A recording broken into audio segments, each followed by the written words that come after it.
Florida teacher convicted of sexual assault on his students begs the judge to castrate him. Wouldn't it just be easier to claim he's a woman, send him to prison, and then get the surgery free from the taxpayers? I'm Dr. Duke, she's Katie, and this is the Dr. Duke Show.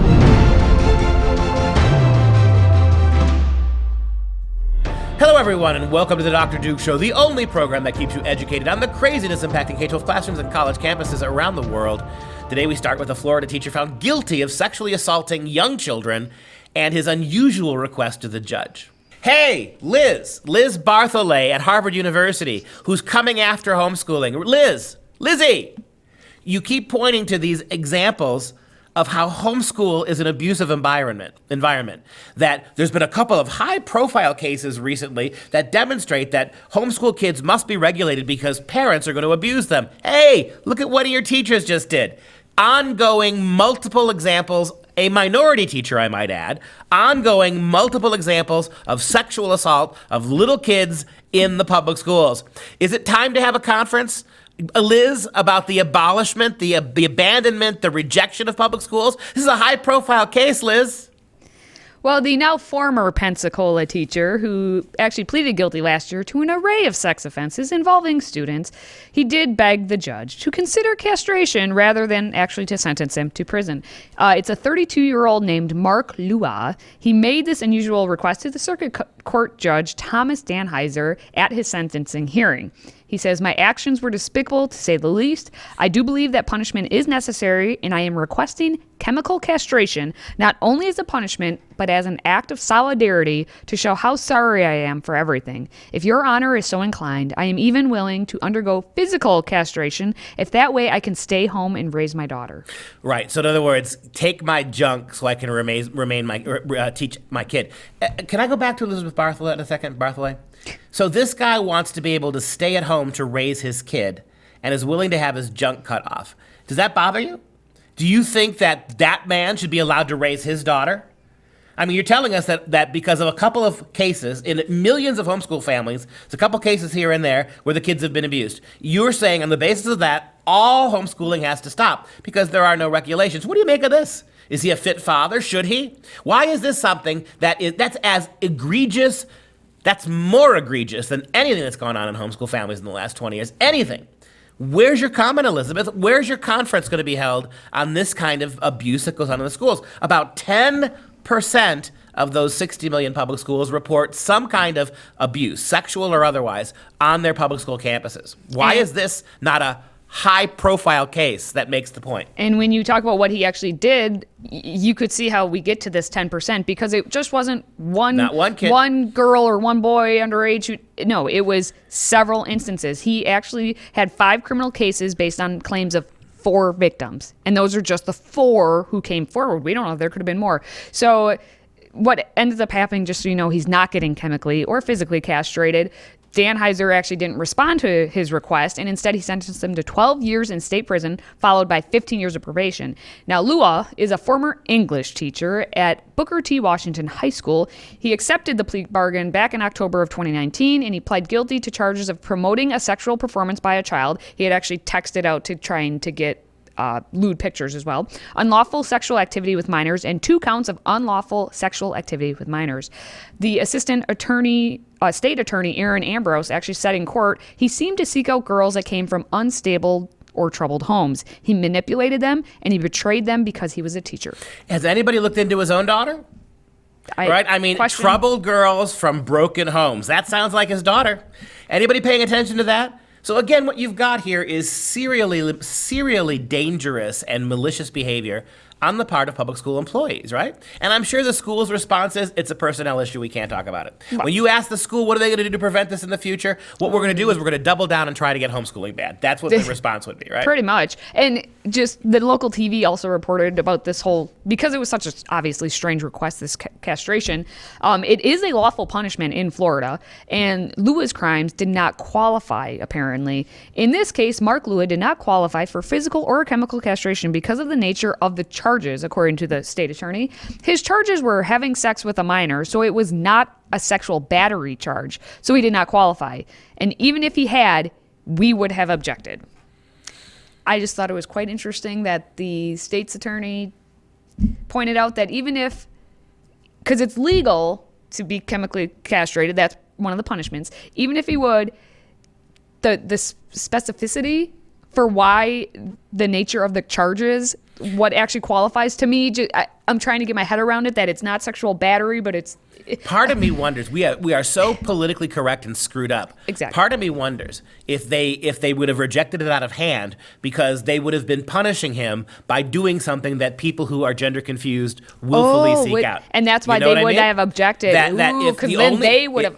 if the only punishment he got is what transgender citizens see as a good thing. Exactly. Right? I wonder if... What else could it be? Exactly. Well, yeah, and if you think about it, then they would have, the gender confused would have come out and said, "How dare you get that? I didn't rape any kids. How come I don't get my free surgery?" And I want my free surgery. Oh.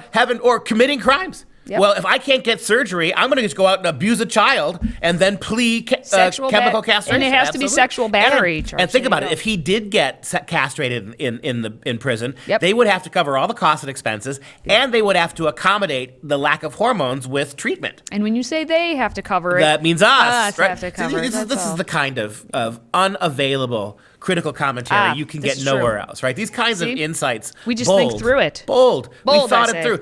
Give me another reason why. Because again, if you're using as a punishment what gender confused people see as the solution, that's not going to fly very well among the politically correct crowd. Well, not at all. And I would just like to say that not only are we bold, but we are underlined and italicized. We are underlined, italicized with some really gaudy font. Which gaudy? Gothic Sans. Gothic bookend or something like that. Yes. Comic Sans for everybody. Yes. It's just absolutely awful. Hey, again, public schools. You're living in really glass houses when you throw your stones at homeschoolers, right? You have the proverbial beam in your eye while you're trying to remove the speck in the eye of homeschoolers. Hypocrites, hypocrites, hypocrites. Wasn't there a man named Jesus who called out that kind of hypocrisy? I believe there was. And I think there was a book. There's a book about Matthew that may have had some information like that in it. May have had something.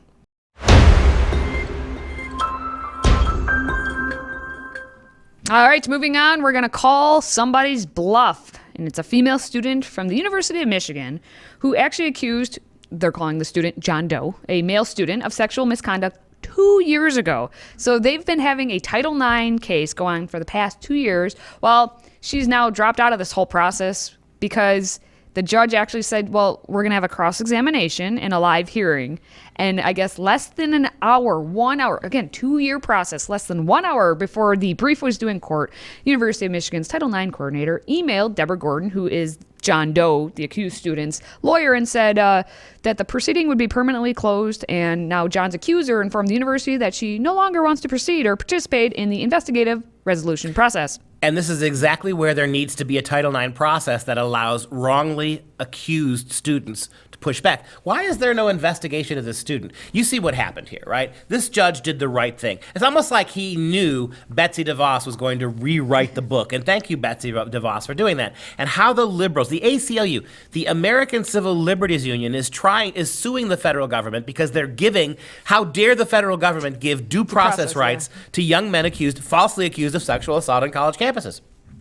And this conniving little creature, once this was a level playing field, once the judge says, no, we're going to have crosstalk, we're going to have cross-examination, we're going to let the male lawyer, the lawyer for the male student, we're going to let him see all the evidence and go back. And at that point, she backed out, right?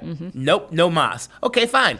She should be responsible for all of this to this point. All the legal fees that boy paid, she should be responsible for them. The fact that when it became evidentiary and a due process issue, she picked up her kickball and went home.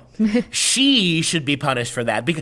Let alone the idea that you've got groups like the ACLU trying to roll back the system so she could make these complaints without having to do anything in terms of accountability. Well, and what happened, so John Doe is the accused student's, quote, name here, the pseudonym, actually had sued University of Michigan back in 2018 because they had actually placed an indefinite hold on his transcript and degree after he was accused by this female student. And they had also withheld any form of hearing or cross-examination at that time. So they then got the actual Sixth Circuit District Court involved. So you got the university plus the actual law, the actual judiciary involved in this, and with Title IX proceedings. And in the end, the university is trying to just get out of everything, per usual. Yep, and last year, you'll recall, we did a story, 96, I believe it was, 96, 94 diversity officers at Michigan. Oh, at least? Yeah, it was like 96. It's in the 90s. It's in the 90s. At the University of Michigan, you've got more than 90 diversity officers, most of them making $100,000 or more, dedicated to stuff like this, tormenting young men who have been falsely accused. And look, what Michigan, and this is why Michigan should pay a price too. Mm-hmm. That lawsuit should, the fact that they can just drop this, right? Oh, yeah. After making this kid's life hell for 2 years, after forcing him to spend all kinds of money on legal representation, tarring his good name, putting a hold on his transcripts, I assume suspending him for school for at least part, if not all of that time, forcing him potentially to have to transfer somewhere else and start over again with this stigma attached to him. And nothing happens to the young woman, and nothing happens to the university that ran him through this kangaroo court. It is absolutely shameful. Betsy DeVos did a wonderful thing in now, since then, forcing universities and schools to play fair.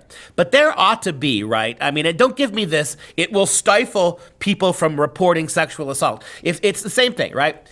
One of my favorite things from the weekend during the riots was a tweet that went out when you have all these Hollywood celebrities who were saying, Steve Carell and Chrissy Teigen giving all this money to bail out these protesters. Somebody wrote by text, you don't bail out protesters. You bail out criminals. Exactly. If these people were protesting civilly and politely and correctly, they wouldn't have been arrested. And that's the same thing here. This idea that by allowing men who are wrongly sued to sue back and get their costs back, that will cast a pall over young women reporting in the future. No, you don't have to pay back what you've sued unless you've lied, right? Get over it, ladies. And basically, there's this whole back and forth, too, about the university actually claimed that the male student made several false representations because they wanted, like, the thing to be postponed till after their finals, because this young man finally is getting his degree and getting the heck out of Dodge, I think. But the university is actually still pushing back on him, even though they tried to schedule the hearing for in the middle of finals. Why would you do that when you have a whole semester you could have done this? 2 years in the making. I had a Title IX complaint against me a couple of years ago that turned out to be completely false. It was so bad the student actually withdrew it, and yet the provost of my university stuck a nasty little note in my file. In spite of the fact that the whole thing, because he had to put it in there, right? You know who I'm talking about. You shouldn't have your job.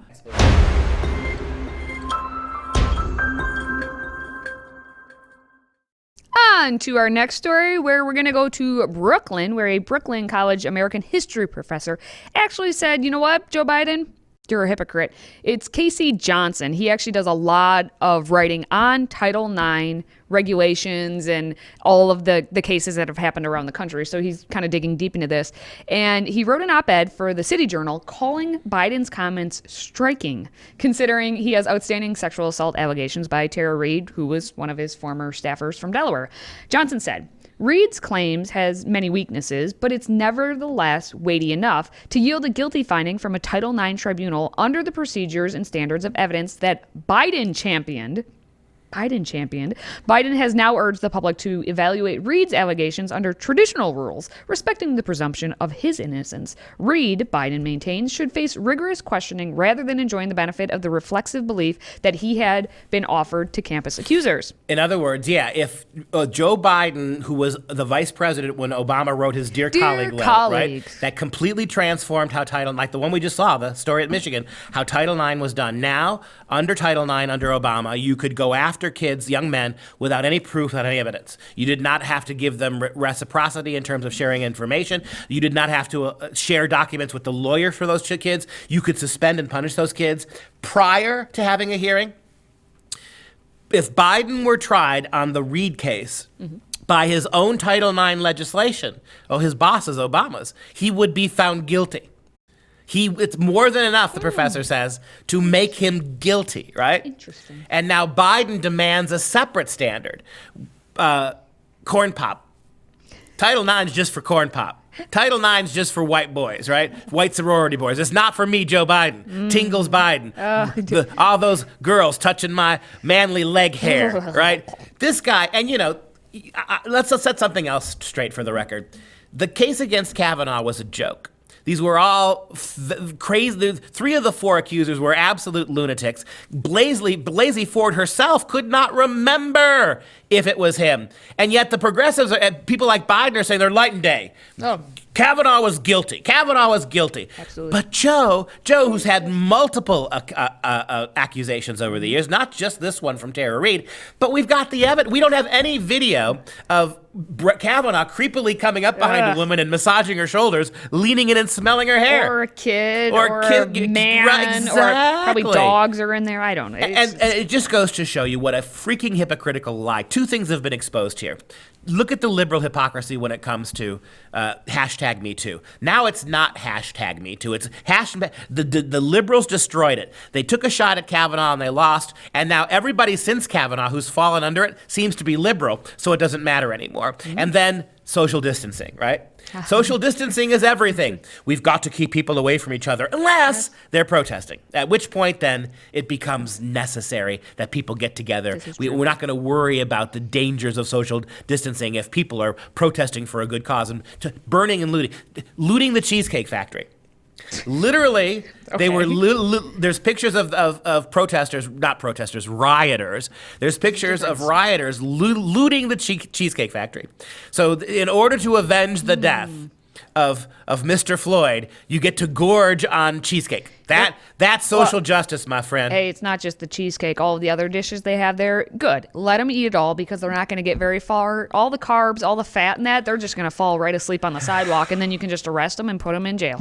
Perfect. Oh, yeah, we're going to. Yeah, I know. When was the last time we arrested rioters in this country? When was the last time? But again, hashtag Me Too is a farce. It was a left-wing liberal ploy to get conservative men. Now we find out it doesn't mean anything to progressives. Same thing with social distancing. In Madison, Wisconsin, where we live, they're giving $1,000 fines if more than 50 people show up for a church service. $1,000 fines. Meanwhile, the administration of the city of Madison is doing nothing to discouraging tens of thousands of people jammed together in the streets. If you're protesting, it's fine. If you're going to church, it's not.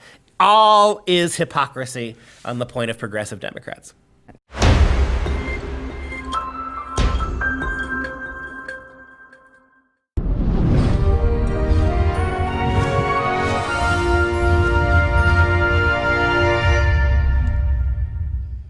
It's time for some real education, and it's not a poem about me, but She Walks in Beauty is a short lyrical poem written in 1814 by Lord Byron and is said to have been inspired by an event from Byron's own life. On June 11th, 1814, Byron attended a party in London. Among the guests was Mrs. Anne Beatrix Wilmot, the wife of Byron's first cousin, Sir Robert Wilmot. He was struck by her unusual beauty, and the next morning, the poem was written. Initially, it was believed the poem was intended for his unfinished epic poem about Von Goethe, a personal hero of his. Yeah, George Byron, Lord Byron, George Gordon is his real name. George Gordon, Lord Byron, is a fascinating figure in the Romantic movement. He was a playboy. He was incredibly dashing. He once swam across the Hellespont between Africa and Europe, or Asia and Europe, just as a feat to do it because Leander did it in the ancient world to go visit Hero, so he was going to do it. Highly athletic. He also had a club foot, right, that he would drag around behind him. He was a dashing man. He was a poet, a scholar. He was a raconteur. He was an athlete. We know that he was a incredibly prolific writer. And, you know, when you think about the Romantic poets, you think about Keats and Shelley, and you think about the nature poems, you think about Wordsworth. Mm-hmm. It's odd to think that Byron would be put in that crowd because Byron didn't spend a lot of time writing about nature.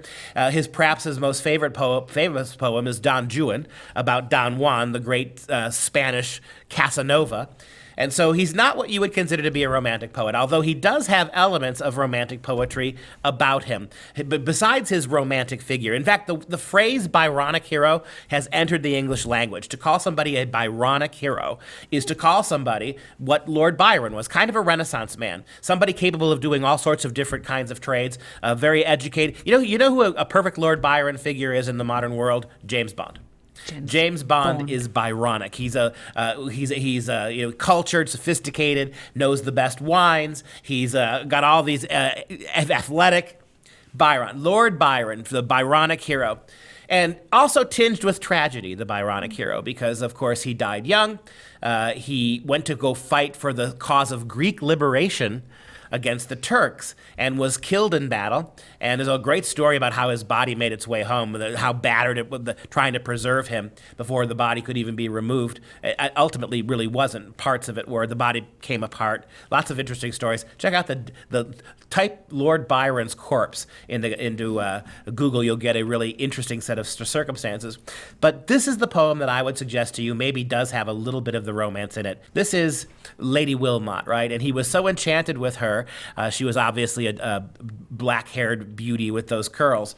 And so he went home inspired by her, and he wrote the following poem, and I'm just going to read it to you. Just get a sense of the beautiful image it evokes. She walks in beauty like the night, of cloudless climes and starry skies, and all that's best of dark and bright meet in her aspect and her eyes. Thus mellowed to that tender light which heaven to gaudy day denies. One shade the more, one ray the less, had half impaired that nameless grace, which waves in every raven tress, or softly lightens o'er her face, where thoughts serenely sweet express how pure, how dear their dwelling place. And on that cheek and o'er that brow, so soft, so calm, yet eloquent, the smiles that win, the tints that glow, but tell of days in goodness spent, a mind at peace with all below, a heart whose love is innocent. Very rhapsodical. Go back to that second and third canto real quick, the stanza there. One shade the more, one ray the less. Of little more brightness, a little more darkness would have impaired that nameless grace. She is the perfect chiaroscuro heroine, right? Darkness and light, light and darkness. She's a Da Vinci painting. And he captured her in words almost as well as Da Vinci captured his subjects in paint.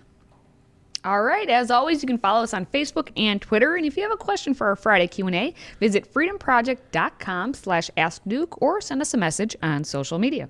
Now let's wrap things up with our fun fact of the day. Chemical castration for specific sex offenders for means of early release, no pun intended, is legal in California, Florida, Iowa, Louisiana, Montana, Wisconsin, and as of just 1 year ago, Alabama. And of course, in California, they simply call it love. And that's going to do it for this show. For Freedom Project, I'm Dr. Duke. She's Katie. Until next time, keep the parts God gave you.